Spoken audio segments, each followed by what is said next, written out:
Alright, so this is exam 3, number 3. And this is going to have all of these parts. Alright, so The first step it wants us to find is f prime of x and f double prime of x. So let's find f prime of x first. So that's going to be negative 3x squared plus 12, right? And then f double prime x is going to equal negative 6x, right? And that's A. Now B asks us to find the critical points of f of x. To find the critical points of f of x, we're going to put f prime of x equal to 0. So f prime of x equals negative 3x squared plus 12. And then we're going to set this equal to 0, and we're going to find our zeros. So 3x squared equals negative 12. Divide each side by negative 3. You're going to get x squared equals 4. And then you're going to get the absolute value of x is going to be equal to 2. And x equals plus or minus 2 is going to be your critical point. Now for C, we have to find the intervals on which f of x is increasing and the intervals on which f of x is decreasing using the first derivative test to determine and classify the critical points from part B as either max, min, or neither. Alright, so we have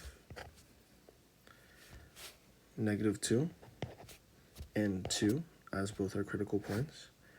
And we're going to use the first derivative test to determine whether these are max or mins and on which intervals are increasing and decreasing. So let's start with the intervals on which they're decreasing and increasing. To figure this out, we're going to have to make a sign chart, right? So this, let's set this to f of 3, or f prime of 3, because that will tell us the sign of the slope.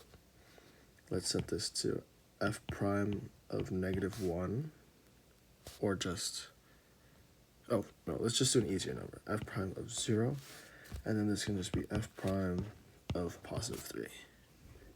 All right, so now let's find these. F prime of negative 3 equals negative 3 times negative 3 squared plus 12. This is going to equal out to negative 27 plus 12, which is going to be a negative number. It doesn't really matter what that number is, since it's not going to be, or since it's not a critical point, we won't need to find the y value that's associated with f prime of negative 3. So let's move this aside. We know it's a negative number. From negative infinity to negative 2, it's going to be a negative slope. Now let's find f prime of 0.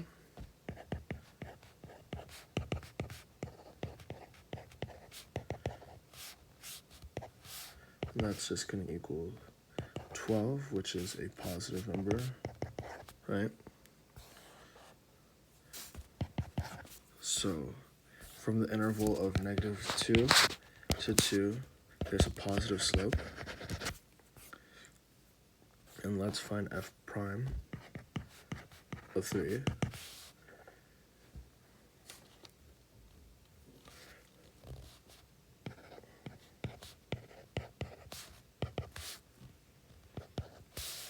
And then this is also going to equal a negative number, which is just, or it's going to be, again, negative 27 plus 12, which is also then going to equal a negative number. So then we know that this is also going to be a negative number. So the slope's going to be negative here, it's going to be positive here, and it's going to be negative here. So at x equals negative 2, this is going to be your local min, and then this is going to be your local max. So now that we know all of that, we can find that it's increasing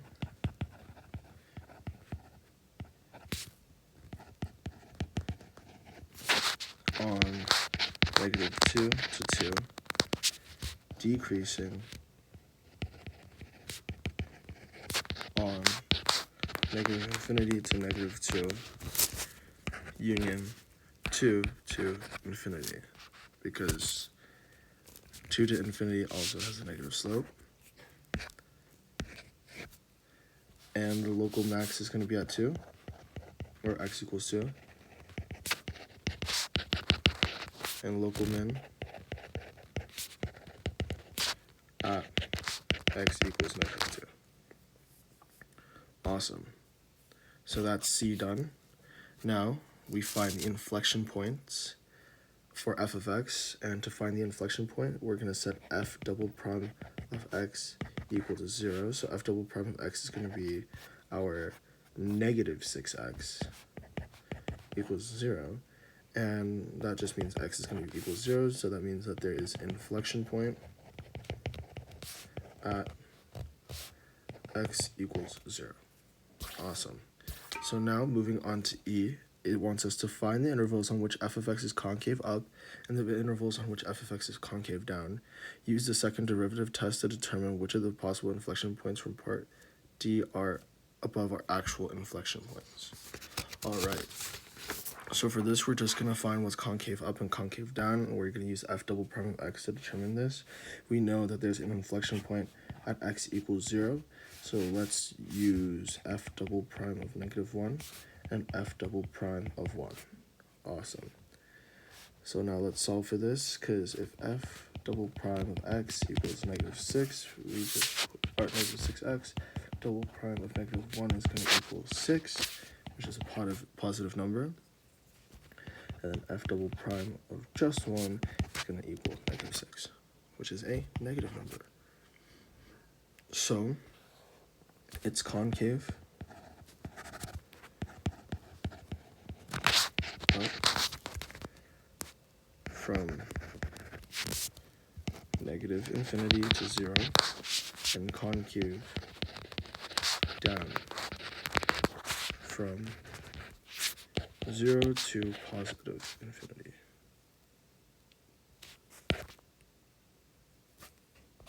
Alright, and that's E done.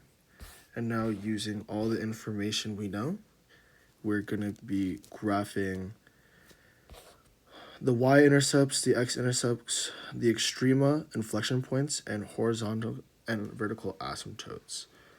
Alright, so we have an inflection. So what we know is that we have an inflection point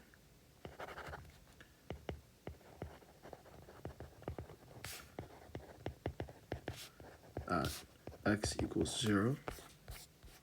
Our critical points are going to be at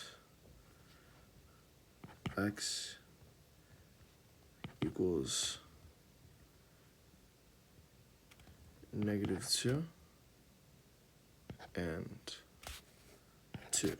Those are going to be our critical points and the max and mins. To find our zeros, it's going to be given up here, because you just factor it out, and that's what we're going to get it. So let's find our zeros.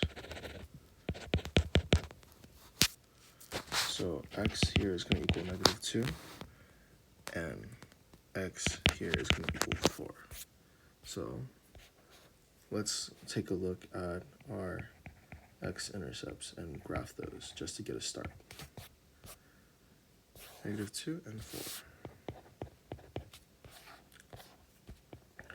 So point at -2, and we have a 0 at -4, and these are going to be our critical points.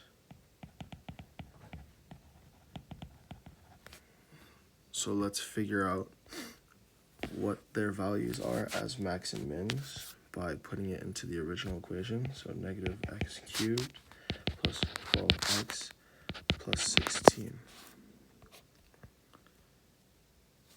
Alright, so we're going to be -2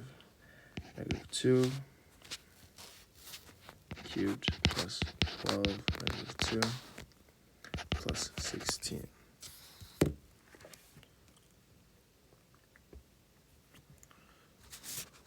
And this will equal 0. Awesome. Now let's plug in 2 instead of negative 2. So the min at this point is going to be at 2 or negative 2 comma 0. That's our min. So let's find our max, and we find our max by plugging in the other 2.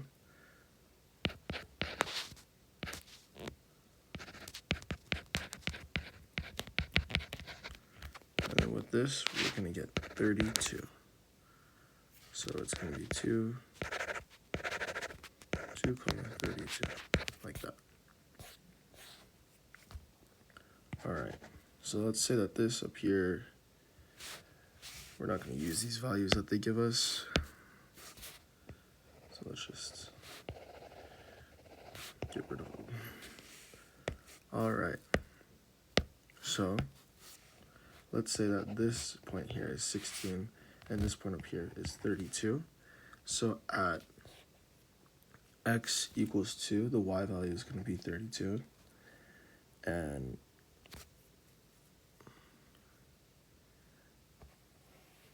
at x equals negative 2, the y value is going to be at 0, which is also another critical point for us. And we know the y value is 16 because the end of the equation is just 6 plus 16, which is usually the y-intercept. And with this, we have all our information. We know that the slope is going to be negative from infinity to negative 2. So let's sketch that. The slope is going to be negative from infinity to negative 2, right? And then from negative 2 to 2, the slope is going to be increasing. So it's going to be increasing from here to here. And the cube tells us that there's going to be a saddle here.